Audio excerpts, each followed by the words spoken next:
Hall of Fame? No, don't say We've that. talked about that a lot. No, Hey, don't say that's the way that. it goes. That's okay. That's okay. 1-1-1. The main thing is I'm still alive. Jeff, next week, first off, before we get to next week, just a part of the NASCAR 75, some of the guys have recently been named to the list, some that stand out to you, and why? You know, it's so great that NASCAR, they say a prayer, they pledge allegiance, flag, national anthem. They're preserving our history of the sport. A lot of people in our country are trying to get rid of history. So NASCAR, it's one reason I'm here, because they are doing the right things. And this history of the sport is incredible.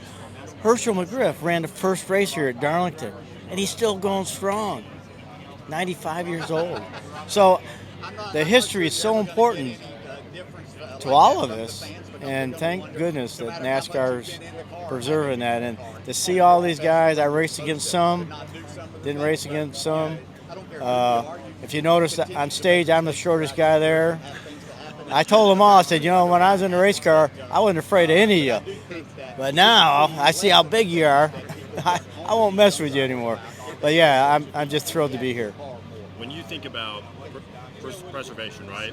We're going back somewhere next week that has been, some renovations, but the actual track surface has been kept the same. How cool is that for you as someone that raced there back in the day to see the next gen car and this next crop of talent thrive at Wilkesboro? I'll be there. I won a modified race there. I won cup races there. I'm the last guy in NASCAR to lap the whole field, win by a lap, and it happened right at North Wilkesboro. So I'm thrilled to go there, be there for all the races all week long, and of course look forward to the big weekend with the Cup guys. But it's going to be interesting. I'm glad they didn't repave the track yet, because it's wore out and slippery. It's a driver's track, and it's going to be a driver's track even more with these new cars, more power, and old asphalt. So looking forward to it. Jeff, what do you remember about the Cup races, the Cup wins at Wilkesboro that stands out? Well, Rick Hendrick, I won with the 5 car. Won with Bud Moore. Almost left the field with Bud Moore's car. Same car, it was on a Monday. We had the same car that we won Martinsville the week before on Monday with the same engine. So that was a good car, good combination with Bud Moore and Travis Carter and Donnie Wingle were co-crew chiefs.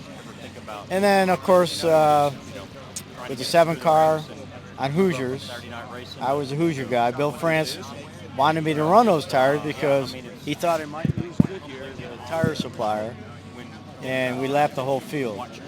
Didn't do it on purpose, didn't do it to embarrass anybody, but it just happened. We had a great combination. Other guys were on Hoosiers, but I was the fastest, obviously.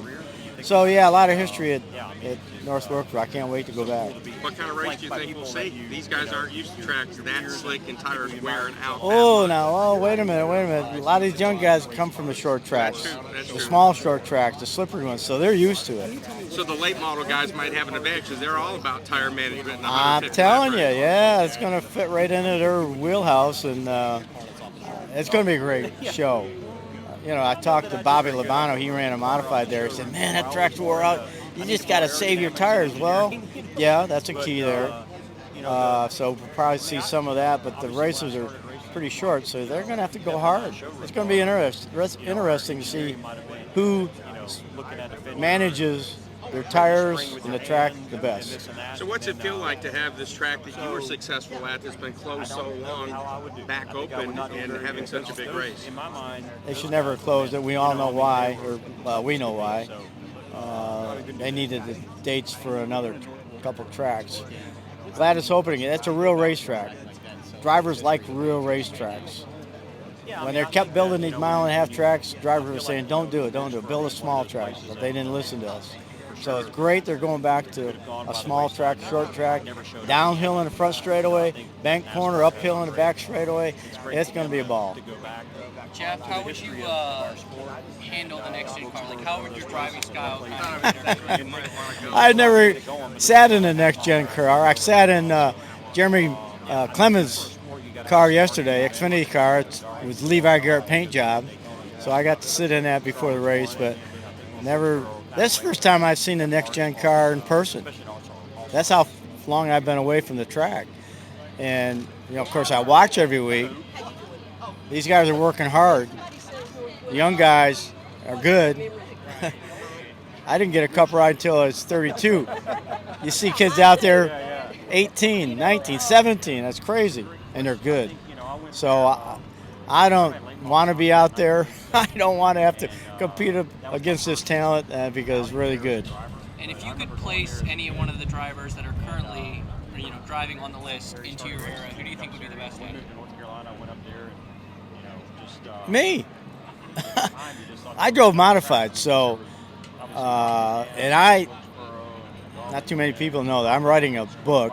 It'll be out someday, some here, but I had independent suspension on my modified back in 1973. They outlawed it, but that's how, I have power steering, full face helmets, the modern day seat. I did a lot of stuff like rear anti-roll bars. I give God all the credit for all that. He gave me the talent, the opportunities. I'm just a farm kid, so God gets all the credit for everything I've done. I'll take credit for the bad stuff I did, but yeah, I had an independent rear a long time ago, way before NASCAR. So is the Rambler going to be in there? The Valiant. The Valiant, that's it. This is Harrison Burton, driver the number 21. Make sure to hit that subscribe button. Also, check out one of these two videos beside me. Visit frontstretch.com for more racing content.